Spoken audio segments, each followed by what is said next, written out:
Good morning students. আমরা আজকে NCERT সিলেবাসের অন্তর্গত chapter 8 cell the unit of লাইফটা একটু পড়ব। দেখো, এখানে তোমাদের প্রথমেই আছে যে হোয়াট ইজ সেল বা কোষ কি।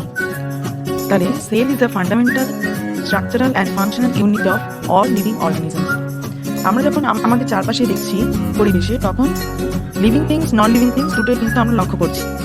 এবার তুমি হয়তো বিশ্বাস প্রকাশ করতেই পারো যে কীভাবে এটা সম্ভব যে জীবিত বস্তু নন লিভিং থিংসের সঙ্গে রয়েছে, তাই না? একটাই উত্তর হবে যে এই যে জীবিত বস্তুগুলো তুমি দেখছো, সেটা পরিবেশে এক্সিস্টেন্সের একমাত্র কারণ হচ্ছে কোষ এর প্রেজেন্স বা কোষ বর্তমান আছে বলে। সুতরাং প্রত্যেকটা জীবিত অর্গানিজম, সেটা ব্যাকটেরিয়া হতে পারে, ভাইরাস হতে পারে, বা কোনো প্রাণী হতে পারে, মানুষ হতে পারে, গাছ হতে পারে, সেগুলো সবকিছু কিন্তু এই কোষ দিয়ে তৈরি। তাহলে এখন প্রশ্ন আসতে পারে যে এই যে আমি বলছি জীবিত অর্গানিজম, যে লিভিং অর্গানিজম, তার মধ্যে কোষের উপস্থিতি, সেটা কি করে জানবো, মানে কি করে জানা হলো? তার কি কোনো ইতিহাস রয়েছে? অবশ্যই রয়েছে।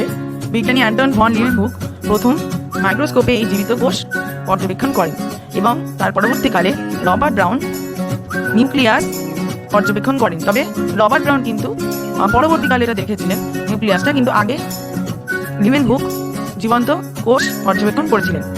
এবার যেটা তোমাদের আছে সেটা হচ্ছে সেল থিওরি। সেল থিওরি মানে কি? কোষ তত্ত্ববাদ। অর্থাৎ কোষকে নিয়ে বিভিন্ন বিজ্ঞানী বিভিন্ন রকম এক্সপেরিমেন্ট করেছিলেন, ঠিক আছে? তার মধ্যে অন্যতম হচ্ছে 1838 সালে, মানে ভাবো সিপাহী বিদ্রোহেরও আগে, তখন এতটা ওরা অ্যাডভান্স যে ওরা কোষ থিওরি বা সেল থিওরি, কোষ তত্ত্ববাদ প্রবর্তন করছে। আর আমাদের দেশে তখন কি অবস্থা? তাহলে সেই সময় এই কোষ তত্ত্ববাদ 1838 সালে কে করেছিল? ম্যাথিয়াস লেইডেন, এটা প্রবক্তা, এবং পরে সোয়ানও এসে জয়েন করেন এবং দুজনে মিলে Schleiden and Schwann together formulated cell theory.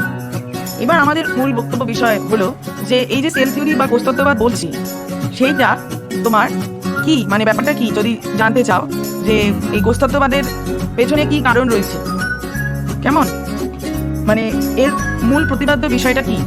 এর মূল প্রতিপাদ্য বিষয়টা হচ্ছে যে প্রত্যেকটা লিভিং অর্গানিজম, সেটা বিভিন্ন রকম অর্গানিজম হতে পারে, আগেই বললাম এককোষী, বহুকোষী, এরা প্রত্যেকেই কিন্তু কোষ দিয়ে তৈরি এবং ওই প্রত্যেকটা কোষ, সব কোষই প্রি এক্সিস্টিং সেল থেকে অ্যারাইজ করেছে, অর্থাৎ তৈরি হয়েছে। তাহলে এটা হচ্ছে কোষ তত্ত্ববাদের প্রথম বক্তব্য, যে প্রতিটা লিভিং অর্গানিজম কোষ দিয়ে তৈরি এবং এরা কোষ দিয়ে তৈরি উপাদানেরই একটা প্রোডাক্ট।